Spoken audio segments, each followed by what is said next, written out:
Here we go. Road to Brown Belt, episode 1. Anyways, so my journey basically starts, at least from my opinion, back in 2012 when I got my blue belt. From that point in time, I moved, I think, 3 times in 6 years.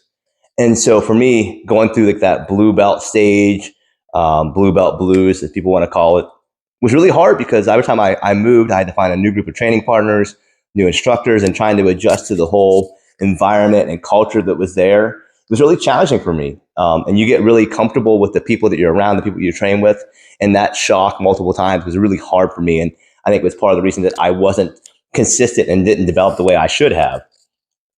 A lot of that's on me. I'm just saying, like, my own personal experience looking back, that's what I kind of noticed. It was also that time where I kind of got heavier into CrossFit because I wanted a way to continue to train that didn't involve the mat, so I could get stronger, so I could get faster and do all those things.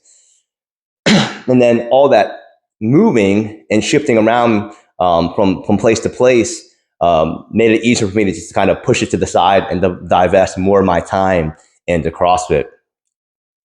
But of course, time passes, and 10 years later, I'm kind of done. I've done all the things I want to do in regards to like lifting and all of those things, and it felt like a natural evolution for me to get back into jiu-jitsu. And it was finally 2022. I decided, like, I just need to do this. I just need to jump back in, make myself go twice a week, and that's really what I did.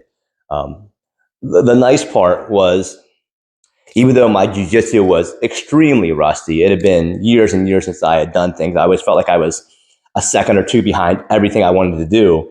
But my strength and conditioning carried over. It made things so much easier. Within the first month, I felt like I was at least somewhat back to normal, where I think if anybody else had done that and hadn't been training and hadn't been doing all the things that I had been doing for the past 10 years, they would have had a much harder transition from being off the mats to getting back on the mats.